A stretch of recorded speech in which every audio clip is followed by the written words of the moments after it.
আসসালামু আলাইকুম। আজকে আপনাদের সাথে শেয়ার করব একটা ইলিশ মাছের রেসিপি। আমি জানি অনেকেরই ইলিশ মাছ পছন্দ, আমারও পছন্দ। আর আমার ঘরে যদি ইলিশ মাছ আনে, আমি এইভাবে রান্না করার চেষ্টা করি।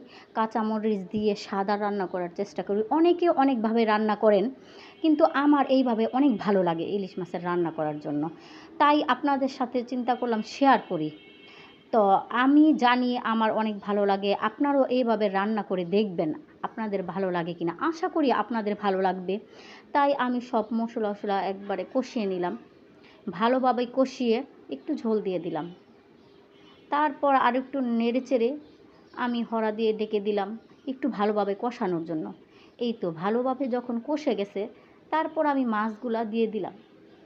মাছ দেওয়ার পরে আমি একটু নেড়েচেড়ে আবার একটু এখন একটু ঝোল দিয়ে দিব।